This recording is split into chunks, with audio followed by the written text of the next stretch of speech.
Oh yes, it's a very good evening to you all. Well, it's evening here. It's what time is it now? It's 18:54. That's nearly 7 o'clock, isn't it, in old money? Nice to see you. This is the third show I've done live, but this now is getting to the stage where I'm going to be doing shows in a proper manner. So welcome everybody to Mike Live. That's me, the Mike. The mic is live. Good, isn't it? Anyway, what we're going to talk about today. First of all, let me explain the reason why I'm going to be doing this. The reason is that many people of our age, very young we are, there's not a lot of things going on where you can say what you want to say. Well, I want ideas. Now today, there's just a few things. I'm only doing half an hour, but I want to do longer shows with some good content and some feedback and some ideas from you, the audience. You might want to discuss things that affect us, pensionistas, and people younger, of course. Things that are going on in your life that you feel affected by, and what's going on in the world, that sort of thing. Whatever affects you, I want to hear. I need to know about topics that you would like to discuss. Now, I've got a couple of things I want to talk about today. Just it's only a few things because we've only got half an hour, and as soon as I start getting some feedback, then I'll know what you want to discuss, and then we'll go into it more deeply, and we'll probably move the show up to an hour, which I'd like to. I'd like to obviously do this once a week and get everybody involved who wants to be involved, and everybody's got something to say. It's your platform. It's a platform where you can say what you want to say and have your opinions and such like. So, welcome. I've just said that to you. If you want to get in touch right now, and if you want to comment live, then go to the website, and you know the website's www.bestbeforetv.com. And then if you go on there, you can see there's a free chat portal. You just put yourself in as a guest or join or whatever you want to do, and then I will see what you type directly and I can respond. So that's also you can send me an email at bestbeforetv@gmail.com, and of course I will reply if I can, and obviously I need ideas. I want to know what's bothering you, what isn't bothering you, what you're happy about, what you're sad about, that kind of thing. We need to know so that we can, or I can, point the shows in your direction, and we can make them nice and enjoyable. We can have some time where we can sort of have a bit of a chinwag and see if we can sort the world out. I doubt it very much, but anyway, what shall we do now? Shall we just get on with something and do something? Yeah, let's do this. Let's do things in history that happened on this day in history, which is the 20th of the 5th, 2023 right now. And so what happened in the past on this day? Let's go back in history.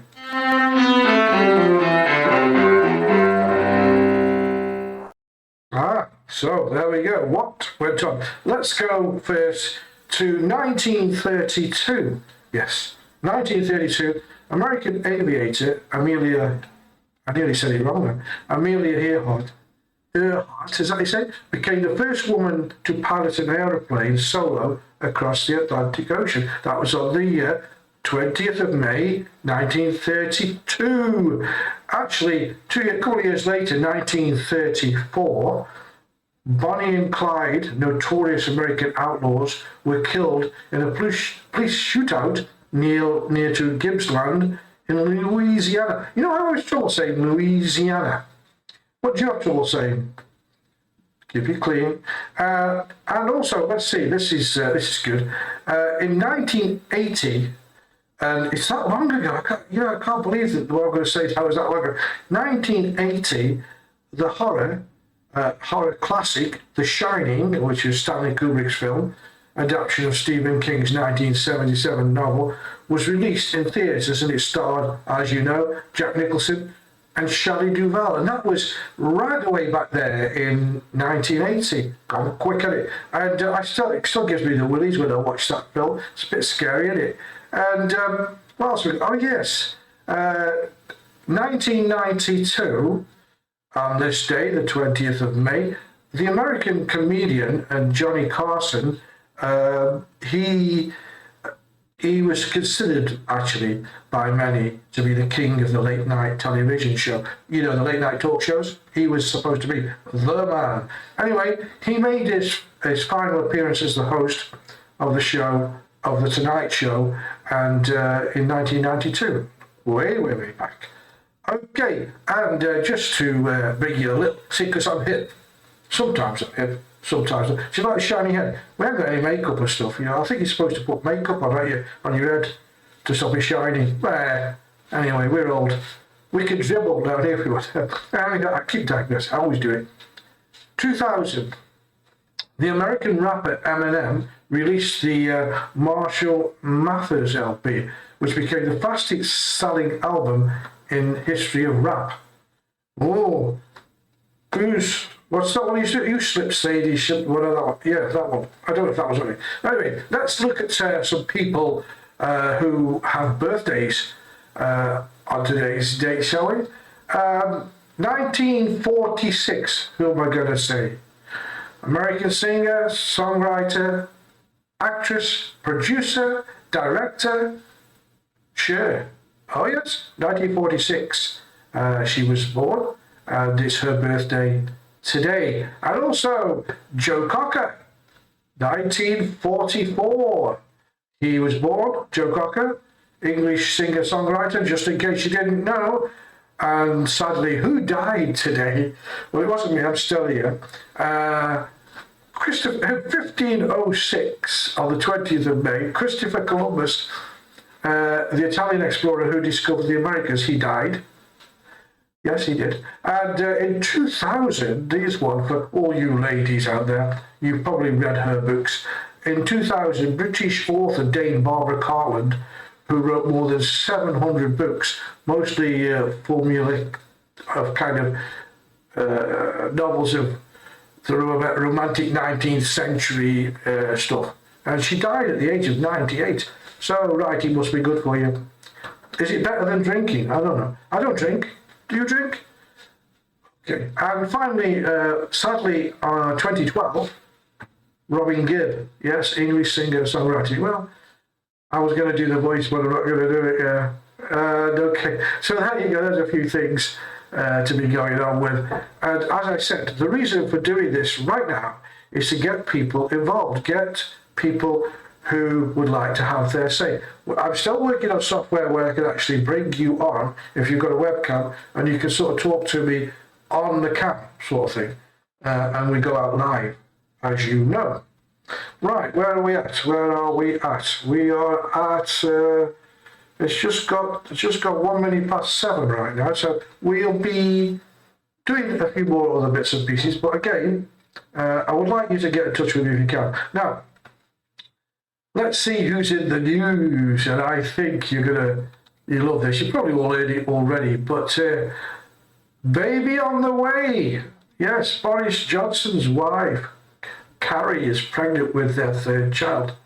And Carrie Johnson has announced that she and Boris Johnson are expecting their third child, with the expected delivery date just weeks away. She kept that quiet, kept that under her coat, did she?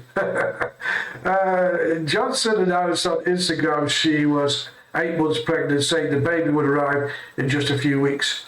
And the couple have 2 other children, Wilfred, who was born on April 20th, and Romney, who was born in December 2021. The baby will be at least the 8th child of the former Prime Minister. He fathered having had 4 children with his ex-wife Maria Wheeler, and another in 2009 with art consultant Helen McIntyre, with whom he had an affair. Now, what do you think? Boris is a bit of a lad, isn't he? I mean, he's a bit of a charisma. I mean, I can't see how women fancy him, really. You know, his shirt's always hanging out, his hair's always messed up, he's always buffooning around. But he's got something, he must have something because women just fall for him. And I heard that people know about 8 children, it might be more. But somebody said, I was reading an article maybe a week ago about how people in England, I'm talking about England now, how people in England are having less children, and the people who are from other nationalities who live in England are having more children. And I forgot what year it was, because I was just skipping through some article that was going on, and it said basically that very soon in schools in England the white kid will be the minority, and then we can get all this other stuff given to him. But anyway, I digress. But he's doing his bit for society. People say it's reckless and he shouldn't be doing it, but he's doing it. So big on him and good luck to them both. That's what I say. Who else have we got? I'll tell you who else I've got. What's the name? Here we go. Yes, we can talk about this as well. Now, do you like the royal family? Do you like the royal family? Did I show you the picture of Boris? Here. This is Boris saying, "What? Pregnant again? Oh no!" Well, never mind. Hello, Boris. But let's go to this other bit. This has been in the news now. Prince Harry and Meghan Markle. These two, you know, I don't know about you, but when the Queen died, I think the monarchy died actually, because she was a rock. I mean, right up to the end, she was a rock. And I was born in 1953, which was the coronation year, and I got a coronation mug. But she's been steadfast throughout the whole of her reign, and now the monarchy is going a little bit stupid, and or has gone stupid. You've got scandals with Prince Andrew. You've got this thing going on with Harry and Meghan Markle. Why, in God's name, are they behaving the way they're behaving? I know why she's behaving that way, because she's spoiled brat, and I don't like her. I'm sorry. I'm not sorry. I don't like her. I can have my opinion, and I think she's manipulated Harry into all this. And she is not a gold digger. She's a digger of fame and fortune. Fame more than the fortune. She wants to be the most famous lady in the world. I also understand that she was, I don't know how true it was, perhaps somebody could let me know, that she was intending to stand for the presidency of the United States. Could you imagine her? You know, she's messed up the family of total for Harry. Harry must be a bit, underneath all that bravado, he's in bits. I do admire William and Kate though. I think they are really nice. I like them. They're very open. The mixes. It's sort of a new monarchy, and if anything's going to save the monarchy, it's going to be them, isn't it? Right. Well, the Backgrid agency refused to hand over the photographs of the car chase of the couple, supposed car chase. The company Backgrid, the photo agency who took the pictures of the Duke and Duchess of Sussex through New York on Tuesday night, rejected a legal demand from the couple to share the material. They probably want it for Netflix, for the next film, you know, when they rubbish the paparazzi and they rubbish everybody else. So they probably need it for that, really. The photo agency that took the pictures of Prince Harry and Meghan Markle during that, what the couple described as a near catastrophic car chase, come on, has refused to hand over the images to them. Well, why should they? You know, that's their job.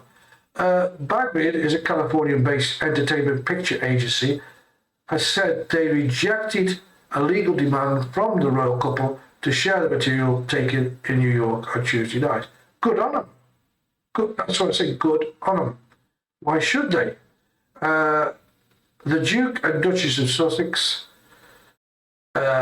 released a statement saying they and Meghan's mum, Doris Ragland, Police were involved in a near catastrophic chase involving the yellow cab taxi and a US paparazzi as they left award ceremony in New York. She was getting an award, and I don't know what for. But personally, for me, she's not nice. I don't like her. You might like her. I don't. Also, what made me laugh as well, the company, the agency said, in America, I am sure you know property belongs to the owner of it. Third parties cannot just demand it to be given to them, as perhaps the king can do. Or can the king do? I don't know. Well, that's let me know what you think of this this debacle that's going on with Meghan Markle. I just don't like it. And Harry used to be such a bundle of fun, you know? And he isn't anymore. And I think it's all down to her. He's married very badly, as opposed to what his brother's done. I mean, he don't even speak to his brother, which is a very sad thing, very sad state of affairs, which is, again, the royalty is going down the path the way it looks. And Prince Andrew is sort of let everybody down, hasn't he? Anyway, it's 10 minutes past 7 o'clock. And what I'm going to do now is I'm going to do something that I'm going to do probably every time I do a show. And it's going to be the hero of the week. And who do you think is the hero of the week this week? Well, he's going to get a grand fanfare that lasts all of 30 seconds, because I think this man is amazing. It's a man. It can be a woman, but it's a man. So who is it? Let's have a look. Hero of the week.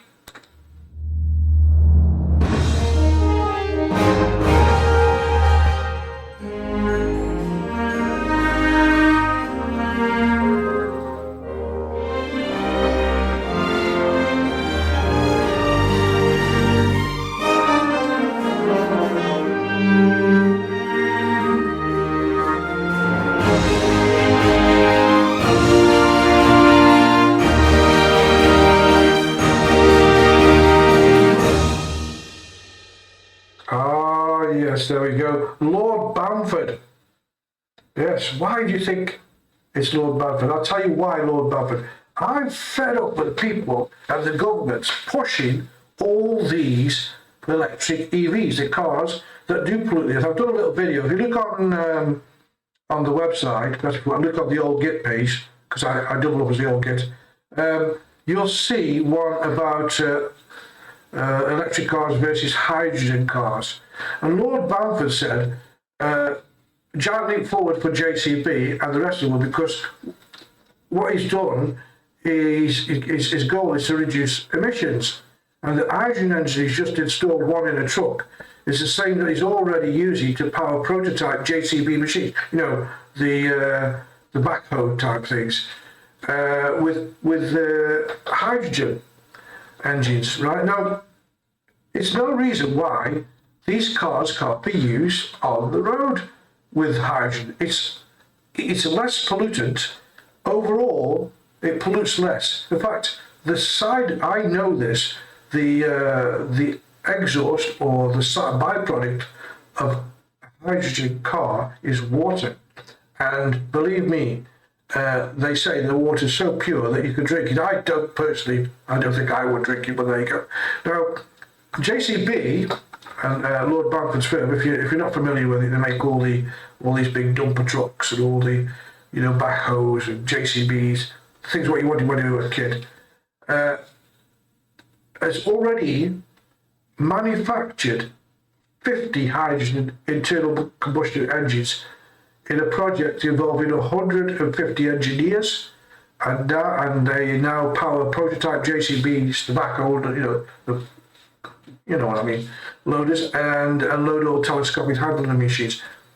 This man is going the right way, and I believe 100%. And even if you're a petrol head, because there's two types of engine, the ICE and the other one, I can't remember right now, but one of them works like the internal combustion engine. You know, the hydrogen goes in, it has a spark, and the exhaust is It sounds like a real car, as I would put it. And if that, or there's the one that makes its own hydrogen, it's safe. And I'm sort of gobsmacked, and I'm really proud that, Lord Bamford there is he's in front. He's great. I mean, I'm not into all this conserve, stop oil and all that crap. I think it's rubbish. You can't just stop oil, and everybody knows that. But I think there's something like, I don't know how many 100 litres. Every one of those wind turbines has a couple 100 litres of oil in them. So you can't just stop oil, because I can't make electric, can you? Anyway, I'm digressing, but thank you. He is my hero of the week, and he's done a great job there, and he's pushing for hydrogen cars. Now, on the subject, whilst we're talking about this, and again, I'm looking for things that you want to discuss, and because this is the first show, and I think first couple of shows will be the same, well, I'll have to come up with some topics until you start giving me some and tell me what you want to talk about and what's affecting you.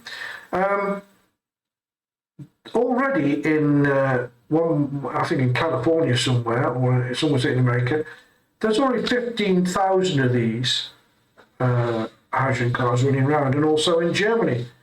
Now, why is it better? It's a lot better, because if your battery goes flat, that's it, you're snookered, you can't do anything, you've got to get it charged up again. Whereas with hydrogen cars, it's like I've seen photos and people driving in and filling the car up. What they do, you go in, you connect a nozzle, it fills it up, right? Put a nozzle back, go in, it's just like it's a petrol station. 5 minutes, you recharge with your hydrogen, and away you go. Now, also, the other thing is, they make all this electricity, but you can't store it unless you've got batteries the size of Manhattan Towers. So, with hydrogen, you can actually store it, transport it in tankers, blah, blah, blah, and it's safe. And it was in the 1800s, the first internal combustion engine that was, it actually ran a single cylinder one. The guy that invented it, he's a French guy, he did actually use hydrogen in the first engine. So it's not new technology, it's old technology, it's a non-pollutant, loads of it there. You don't have to destroy the landscape to do it. You don't have things setting on fire when you've got them plugged in. It's as safe as any other car that you might want to buy, any petrol or diesel car. So I'm plumbing for hydrogen. Yes. So there you go. Thank you, Mr. Bamford, or Lord Bamford. Yes, sir. Yes, sir. Top man. Great man.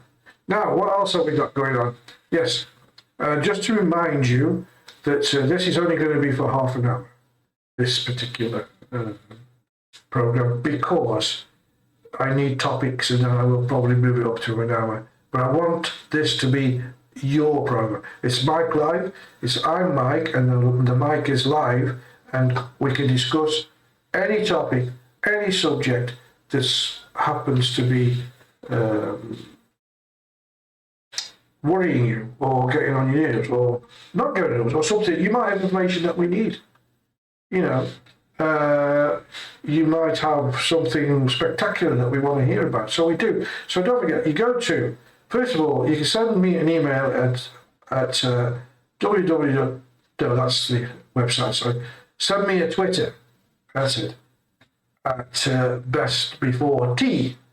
It's always best before tea. That's the Twitter, send me Twitter there.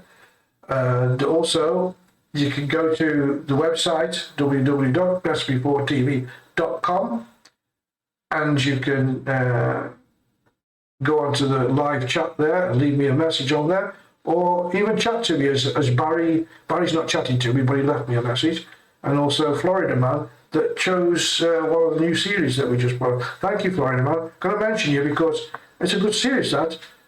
Science fiction theatre, and we've got about 60 episodes of it, so we could stick it all up.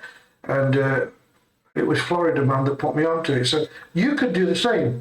Things that you want to see, things that you want to watch, that as long as they're in the public domain and I can show them, I'll do it. You tell me what you like, and I'll do my best to show it.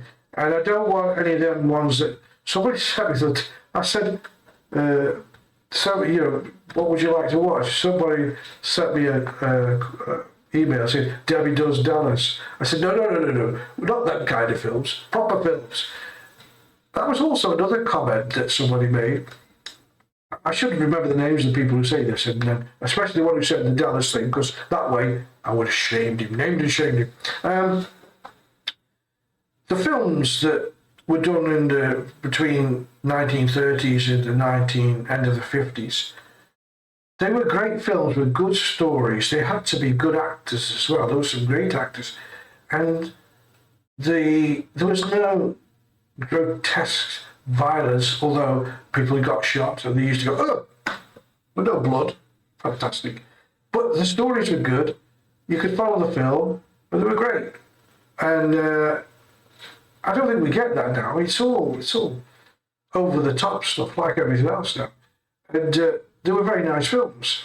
Now, one of my favourite films from way back was Darby O'Gill and the Little People. I'm going to put that on soon because I've got it now. And what's yours? What was your favourite from when you were a kid? Not just films, but what, you know, your favourite TV programme. And as you know, a lot of you have been watching that we put I put adverts in between, but they're all old adverts from way back. And some of them were quite funny. You wouldn't get away with them these days. And just mentioning that, I did another video I did with the old kid. I did a video of funny and strange adverts as well. You should watch it, especially the Japanese ones. You can watch that on the old Git page. I think they're into some strange stuff there, especially because they like Richie Sunak. He's been over there, hasn't he, with his cap in his hand, trying to make friends. I'm not against him either, but I think the Tories have finished. What can you do? I mean, I live in Spain, so, you know, it's really good because in Spain I can vote, even though I'm a resident here. I can vote in the local elections, but I can't vote in the general election. No, not allowed because I'm a foreigner, and that's good enough for me. It's their country, and I'm here as a guest, and they pay me a great pension. No, I shouldn't say that. No, I think for me, if I was in England and I had to vote for somebody, I'd probably vote for the Reform Party. That's, Richard Tice is the leader of that. I quite like him. Got some good ideas. And he's got people like David Ball, who was an MEP. But I was going to say my hero, but I'll say it anyway, and I'll use somebody else. My biggest hero in the UK at the moment is a guy called Ben Habib. You ever heard of him? Ben Habib is more British than I am. He's a great fella. You should have it. Look him up. He says it the way it is. He's great. He's somebody who could do something for England, who does want to see the old values back. What a man. But anyway, something else. You might want to talk about that. You might want to tell me who's your favourite politician or who isn't your favourite politician. I don't know who isn't. I used to hate Jeremy Corbyn. Oh, I couldn't stand him. He was so full of himself. Now my new pet hate is Angela Rayner. Sorry, Angela. But there we go. You've got to have a hate and you've got to and I tell you what scares me the most, West Streeting. It's them eyes that does it. But never mind, I always go off at a tangent, but I'm talking about what I know about. I want you to tell me what you want to talk about. And that's exactly why we do the shows. It's no point in doing them if I'm just going to sit here and waffle on for an hour or two, or whatever it is we're going to take it up to. And I want to be able to bring you on. I'm still working on that, where you can actually come onto the show live and make your point. You know, not just, if you're shy, you can do it just by the phone call, and you can, put you on the air with your phone call, and we can have a conversation. Or, as a new technology that I'm trying to sort out, you'll be able to come on with your, through, if you go to the web page, to the Facebook page, yes, because we've got a Facebook page, Best Before TV. Go to that, and you can go with. I think. What's happening there? Oh, it's time already. That's gone quick, hasn't it? Anyway, I better go, hadn't I better go. Let's put it back over here just for a second. I don't know if it went off, but it's time for me to go. 1923 already. See you soon. Take care. And as I said before, look after yourself. See you soon.